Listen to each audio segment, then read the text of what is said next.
Olá pessoal, bom dia, boa tarde, boa noite. Eu não sei quando você vai estar assistindo essa videoaula, mas eu espero que você esteja em casa e esteja bem. O assunto dessa videoaula é a correção do caderno de atividades 1, é uma espécie de revisão. Esse caderno 1 foi proposto pela Secretaria de Educação, ele foi elaborado pela equipe pedagógica de professores da CEMED. O conteúdo dele envolve, o começo do conteúdo dele envolve sistema de numeração. Era um conteúdo que a gente ainda estava estudando no começo do ano, em sala de aula, até o momento da paralisação. A gente já havia estudado ele. Então, a correção para o caderno de matemática começa, então, o nosso caderno na página 10. Nessa parte de orientações aqui, ainda tem um comentário. Esse caderno de atividades era para um prazo de 3 semanas, pelo menos, de aula. O que era a ideia? O pai ou a mãe de vocês buscaria esse caderno de atividades na escola, vocês iam desenvolver as respostas, daí depois, após esse prazo de 3 semanas, o pai ou a mãe de vocês ia entregar esse caderno de atividades na escola nova para a gente fazer a correção.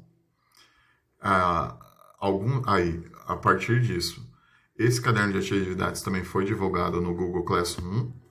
Alguns alunos desenvolveram as atividades, tiraram foto dessas respostas, dessas atividades, e acabaram enviando para mim para fazer. Então, eu fiz a correção para quem enviou para mim através do Google Classroom.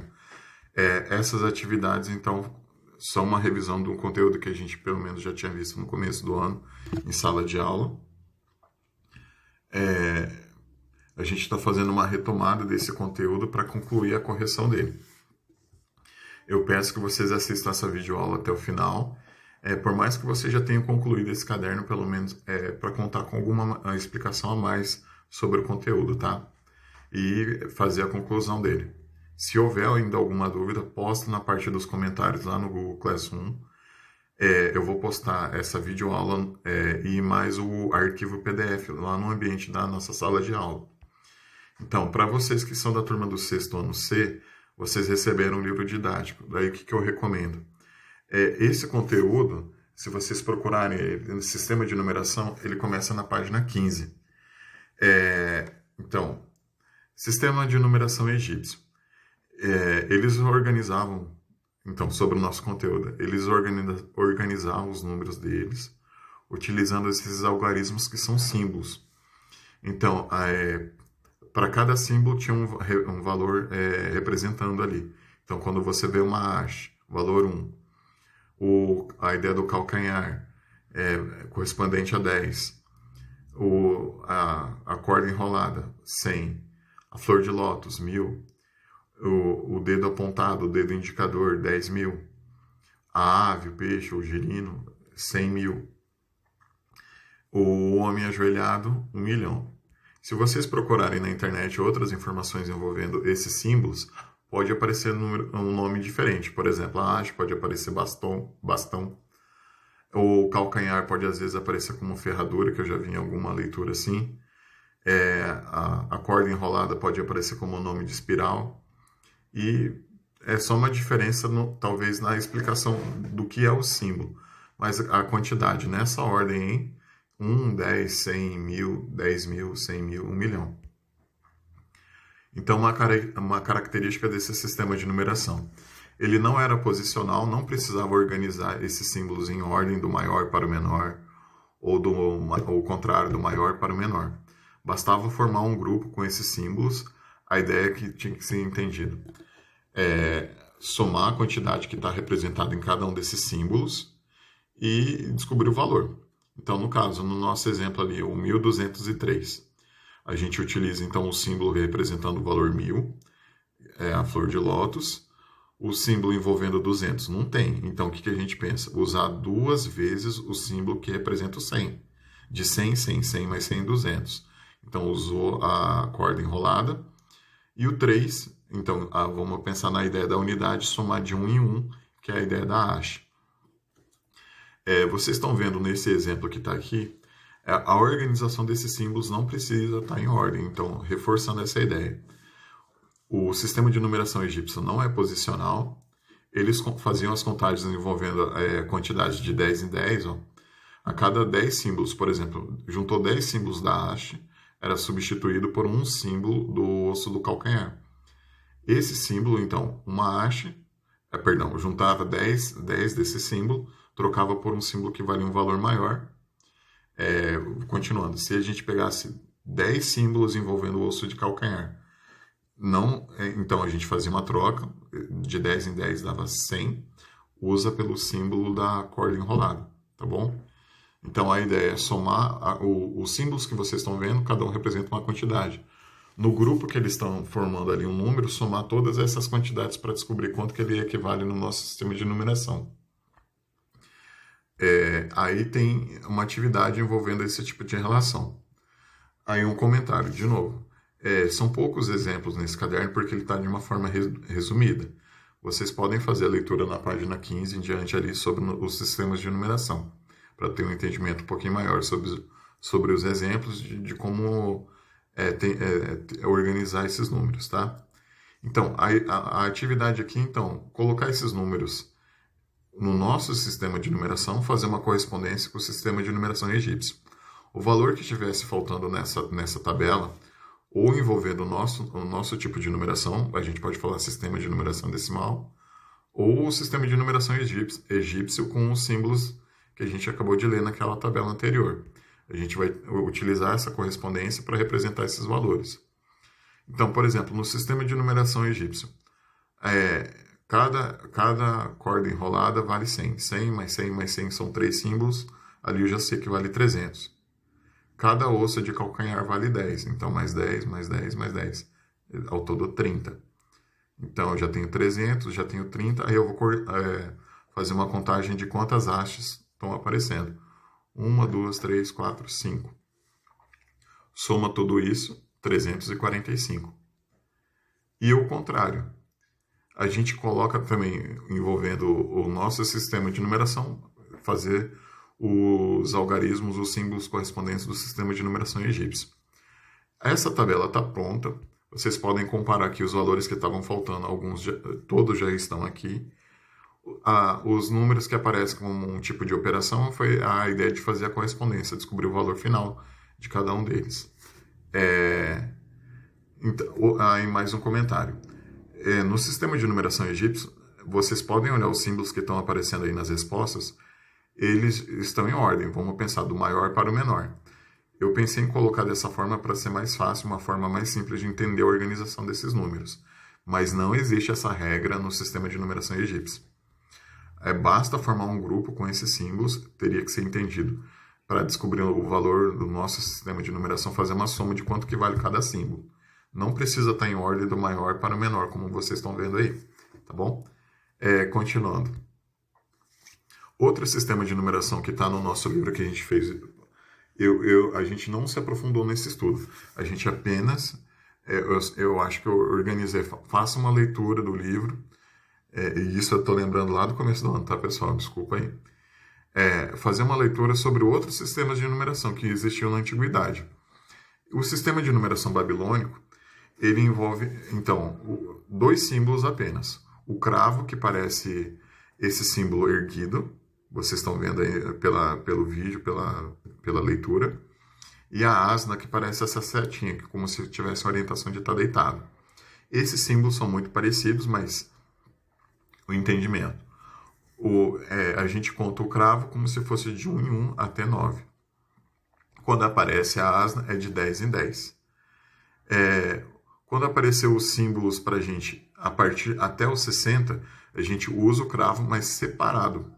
Até 59, a gente usa ou o cravo ou a asna. Deu 60, a gente volta a utilizar o cravo erguido, mas a gente coloca ele um pouquinho mais separado para entender que ele vale 60, tá? Então, olhando essa primeira tabela de exemplos, vocês estão notando que tem um cravo separado do grupo e tem 3 para o lado direito. O que tem que ser entendido aí olhando esses símbolos? A gente está treinando codificar quantidades. Então, o primeiro símbolo é 60, ele aparece mais separado, e as outras 3 unidades, 1 mais 1 mais 1 dá 3. 60 mais 3, 63. O próximo, o de baixo. Eles aparecem num grupo só, não tem separação entre eles. Então a gente vai entender que ali então é de 1 em 1. 1 mais 1 mais 1 mais 1 mais 1. Ao todo 4 unidades. Então essa é a diferença quando a gente escreve, observa um espaço ali entre os símbolos. O próximo, apareceu um cravo, 2 asnas e 9 símbolos do cravo novamente formando um grupo ali. O que a gente tem que entender nesse exemplo? Esse primeiro símbolo que aparece mais à esquerda, a gente entende como 60. As 2 asnas deitado de 10 em 10, então 10 mais 10 vale 20. E ao todo tem 9 símbolos ali do cravo. Então, somar 9 unidades dá 9. Então, ao todo, 60 mais 20 mais 9. Ao todo, 89. A gente vai realizar essas comparações para completar essa tabela da atividade 2. Nessa correção, então, o que a gente olha? O nosso sistema de numeração do lado esquerdo, o sistema de numeração babilônico do lado direito. Vocês vão realizar como está aparecendo aqui nesse exemplo aqui. Observar, codificar quanto que vale cada quantidade. Eu coloquei já a resposta aqui, envolvendo os valores, aí um comentário.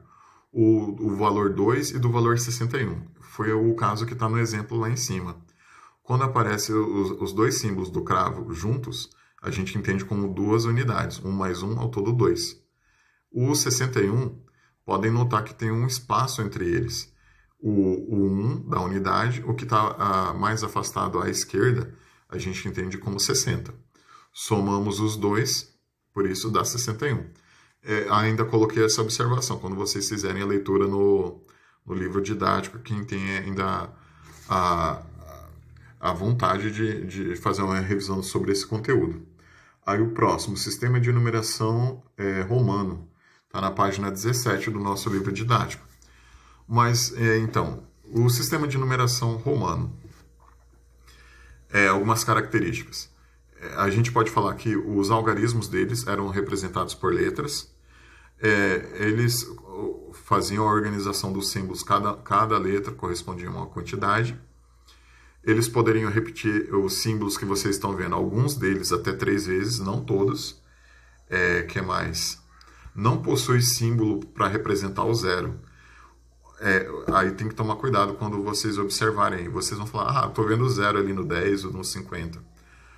Um símbolo específico para valer zero, as letras que a gente está observando, o I, o V, o X, o L, o C, o D e o M, não tem nenhum símbolo que equivale a zero. São outros valores. O zero existe no nosso sistema de numeração, tá? Então, agora, as regras do sistema de numeração romano. O I, o X, o C e o M são os símbolos que a gente pode repetir até 3 vezes. Aí a próxima regra, quando a gente coloca o símbolo menor à direita, a gente pensa em somar esses valores. O V e o I. O V primeiro é 5, o I depois é o 1. A gente pensa que o símbolo menor, se aparecer depois, a gente soma. 5 mais 1, 6. Essa regra vale para todos os outros que vocês estão vendo aí no exemplo. Vou comentar ali do 153. O C vale 100, o L vale 50, e o I que está aparecendo do lado do L, o 50, e I vale 1, 2, 3 ali, contando ali os 3 Is. Se o número menor aparecer depois, a gente então soma. O contrário agora, a próxima regra, quando aparece o número menor. Se aparecer um símbolo com um número menor à esquerda, se o símbolo menor aparecer antes, da esquerda para a direita, se ele aparecer mais à esquerda, a gente tem que entender que é um valor para descontar. Então, assim, por exemplo, um número antes do 5 é o 4, é para descontar 5 menos 1, 4. Um número antes do 10, 1 menos 10 dá 9. Um número antes. 10 números antes do 50. Vamos pensar, o X é 10, o L é 50. 10 antes do 50. 10 números antes do 50 é o 40. É para descontar. Nesse arquivo ainda tem a última regra que vocês estão vendo aqui, é a ideia de usar essa barra em cima de algum símbolo. Infelizmente saiu de uma página para outra, mas o que dá para entender? Pode aparecer no máximo 2 barras. A primeira, se aparecer uma só, equivale de 1000 em 1000. Qualquer valor que tiver embaixo dessa barrinha tem que ser entendido como 1000. Se tiver 2 barras, é para entender como 1.000.000. Nesse caso aqui, tem que tomar cuidado. Tem uma ordem nesse sistema de numeração. Tem que ser entendido quando vai ser somado alguns algarismos ou quando vai diminuir e ainda a posição dele quando aparece aí, tá? E aí agora a parte do gabarito das atividades. Vocês iam fazer as correspondências dos números que vocês estão vendo aí. Eu peguei essas respostas com as informações que eu tinha lá da Secretaria de Educação. Eles organizaram esse gabarito e eu estou mostrando para vocês em um arquivo separado. Eu tive que digitar novamente por causa de alguns erros do arquivo, mas para a nossa atividade basta fazer essa leitura. E lembrando que vai ter o arquivo PDF, se vocês não conseguiram fazer a leitura nessa videoaula. Aí, continuando, cada correspondência que vocês estão vendo aqui, o valor na resposta. E, concluindo, sistema de numeração romano, vocês podem ainda pegar e fazer uma leitura até a página 17 do nosso livro didático. Aí, o nosso sistema de numeração, eu recomendo fazer uma leitura na página 19. O sistema de numeração indo-arábico. A origem do nosso sistema vem do povo hindu, é um povo que vivia próximo ao rio Hindu, na região entre mais ou menos a divisa, mais no Paquistão, quase com a Índia. Esse povo que elaborou os símbolos e quanto que vale as regras para o nosso sistema de numeração, criou os primeiros símbolos que poderiam ser o 0, 1, 2, 3, 4, 5, 6, 7, 8, 9, são os algarismos que a gente utiliza para escrever qualquer outro número, tá? E aqui tem uma leitura envolvendo a organização do nosso sistema de numeração. Então, o nosso sistema de numeração tem ordem e classe. Quando a gente fala unidade, dezena, centena, são as ordens. Quando a gente separa de 3 em 3, ordem das unidades simples, classe das unidades simples, classe dos milhares, classe dos milhões. A gente sempre depende da unidade, dezena, centena, sempre desses 3. Quando for classe dos milhares, unidade de milhar, dezena de milhar, centena de milhar. Quando for classe dos milhões, de 3 em 3, então unidade de milhão, dezena de milhão, centena de milhão. Vocês podem fazer essa leitura dos exemplos que tem no livro, tá? Desde a página 19 até ali mais ou menos na página 22. Eu estou consultando o computador aqui ao lado, tá? Para não ter dúvida. Então, aqui tem os exemplos de como é organizada as quantidades no nosso sistema de numeração. Então, olhando ali, por exemplo, no exemplo do 777, o 7 que aparece na dezena, na verdade, não é mais 7. Nessa posição, ele vale 70. O 7 que aparece na centena não vale só 7. Na verdade, ele vale 700. Então, o nosso sistema de numeração, ele é posicional. Dependendo da posição que você observa o algarismo, esse número que está formado aí, ele vai ter algum valor. O nosso sistema de numeração, vamos voltar um pouquinho aqui no começo, possui um algarismo do 0, para representar nenhuma quantidade. Ou nenhum valor considerado, dependendo da ordem que a gente estiver olhando, tá bom? Aí, continuando,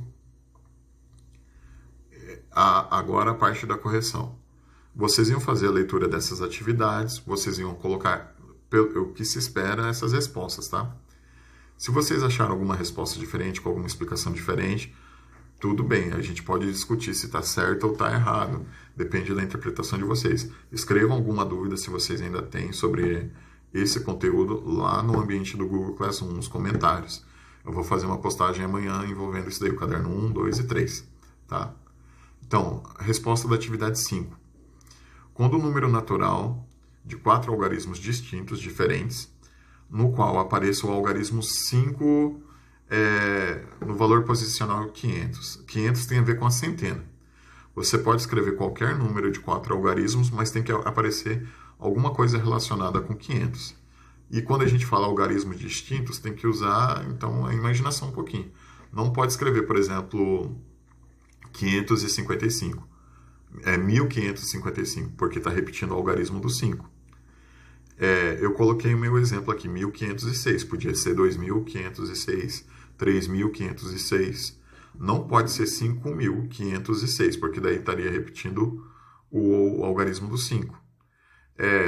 Vamos lá, 9594, aí também não pode, porque está repetindo o algarismo do 9. Então, vamos lá, um outro número agora com algarismos diferentes, 9587. Esse pode porque não tem nenhum algarismo repetido. Então, repara nessa resposta que está em vermelho. No item A eu coloquei a minha resposta, mas a sua pode ter sido diferente, seguindo essas regras de algarismos distintos, e que apareça o 5 na centena, 500 e alguma coisa. O número 500 e alguma coisa. Aí eu continuei. No item B, o maior número natural de 3 dígitos. Aí aqui não tem essa regra de ser número repetido. Então, por isso, o 999. 3 algarismos. O maior número possível que a gente consegue escrever com 3 algarismos é 999. Item C. O maior número natural de 3 algarismos distintos, ou seja, diferentes, cuja soma dos algarismos ainda seja 6. O maior número, se eu colocar 600 e alguma coisa, se eu for pensar no 600, o 6, o 0 e o 0, eu não posso ter algarismo repetido. Se eu colocar qualquer outro valor no lugar do 0, se eu for somar esses algarismos depois, não tem como essa soma dar 6, vai passar. Se eu colocar 601, 601, são 3 algarismos diferentes. Mas se eu somar esses algarismos para ter a informação que eu estou querendo, 6 mais 0 mais 1 dá 7. Tá? Então, a resposta do item C é 510. Atividade 6. Escreva todos os possíveis números formados de 3 algarismos sem repetição, tá? Sem repeti-los em um mesmo número. E quais os números formados são pares? A regra para o número ser par tem que lembrar da unidade. A gente vai ter então 3 algarismos. Unidade, dezena, centena, para organizar esses números. O número que aparece na unidade tem que ser par. Então, ali, 1, 3 e 8, eu só vou considerar os números pares que têm o final 8. E, então, as possibilidades. 138. Usei o algarismo 1, 3 e 8. Mudando a sequência. 183. Também usei os mesmos algarismos que estão aí, de opção. Então, dessas possibilidades que vocês estão lendo ali, quais são pares? As que têm final 8, essas que são pares. 138 e 318. As que têm o 8 na unidade são pares, tá? Da atividade 7. Descreva com suas palavras possíveis semelhanças e diferenças do nosso sistema de numeração indo-arábico com o sistema de numeração egípcio. Vocês vão fazer essa leitura aqui de vermelho, mas, de novo, essa é a minha resposta. Eu fiz a observação olhando o sistema comparando os dois sistemas de numeração. Você pode chegar até alguma conclusão parecida ou diferente, mas ela pode estar correta ou errada. Essa conclusão depende do que você observou da organização das regras que envolvem cada sistema de numeração. Tá? Vocês podem fazer essa leitura aqui que eu coloquei em vermelho no arquivo, mas, de novo, não precisa, tem que tomar cuidado, porque as suas regras podem ser, a sua interpretação pode ser um pouquinho diferente, mas as regras que envolvem cada sistema de numeração não podem ser ignoradas, tá? No item B, uma pergunta parecida, descreva com suas palavras as possíveis semelhanças e diferenças do nosso sistema de numeração indo-arábico com o sistema de numeração babilônico. De novo, eu coloquei a minha resposta. Pode ser outra, dependendo da interpretação de vocês, mas tem que tomar cuidado com as conclusões envolvendo as regras de cada sistema de numeração. No item C, essa pesquisa, então, é pessoal. Eu coloquei um exemplo envolvendo o que eu imaginei. Então, novamente, você vai expressar a sua pesquisa, o que você compreendeu sobre esses sistemas de numeração, tá? Então, como eu falei anteriormente, o nosso sistema de numeração, o sistema de numeração indo-arábico, a gente também pode chamar ele de sistema de numeração decimal, ele está organizado, então, em ordens e classes. Então, quando a gente coloca unidade, dezena, centena, a gente está colocando aí já, então, 3 ordens. A primeira é a unidade, a segunda é a dezena, a terceira é a centena. Esses 3 juntos, unidade, dezena, centena, formam a classe das unidades simples, ou classe das unidades. Vocês estão vendo nessa tabela aí uma leitura e os exemplos. A classe dos milhares depende também. Então, unidade, dezena, centena, mas unidade de milhar, dezena de milhar, centena de milhar. Os 3 juntos que formam a classe dos milhares. E assim sucessivamente, observando o exemplo. Aqui nesse quadro, então, tem a classe dos milhões, classe dos bilhões. Tá? Aqui tem uma leitura de atividade, algum exemplo envolvendo essa leitura de atividade. Os valores que a gente está fazendo a leitura, a gente pode transcrever eles um pouquinho melhor. E aqui eu ainda coloquei leitura complementar da página 26 e 27, que é sobre esse conteúdo. No livro didático de vocês, envolvendo a organização de ordem e classes, tá? Fazer a leitura da página 26 e 27. Continuando. As atividades, então, eu organizei também as respostas. Então, eu fiz a leitura ali, a distância média da Terra ao Sol. Essa distância aqui está em milhões de quilômetros. Então, foi separado. Então, separem o número em classes. A classe depende de unidade, dezena, centena. Unidade de milhar, dezena de milhar, centena de milhar. E 149 milhões, então, unidade de milhão, dezena de milhão, centena de milhão. Isso é separar, então, envolvendo as classes. Escreva como se lê esse número. 149 milhões e 600 mil. Faltou acrescentar a palavrinha mil ali, tá? Perdão, é um erro de digitação, mas pelo menos a gente está vendo juntos. Aí, na questão 9, a gente está praticando essa leitura, decodificando esses números, e escrever por extenso a leitura de cada um. Então, do item A ao item F, aqui tem a nomenclatura, o nome de cada número, como se lê, como se escreve, e a gente colocaria isso nas respostas, tá?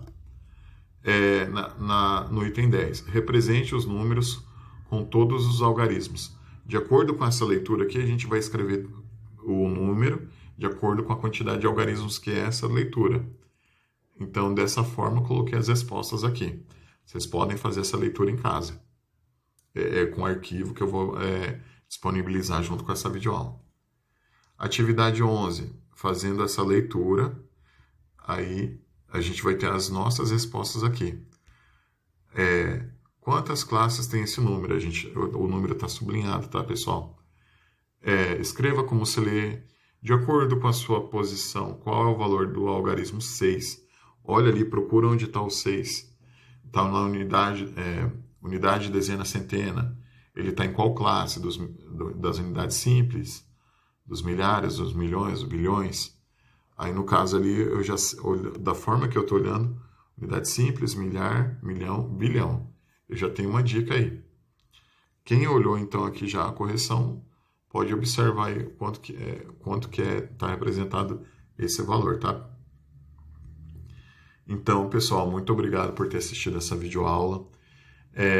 Desculpa não ter colocado essa atividade antes, mas é uma revisão de conteúdo. A gente já está trabalhando no Google Classroom as atividades do caderno 5 e muito obrigado por enquanto. Assistam também a videoaula envolvendo a correção do caderno 2. Tchau, pessoal. Muito obrigado pela aula.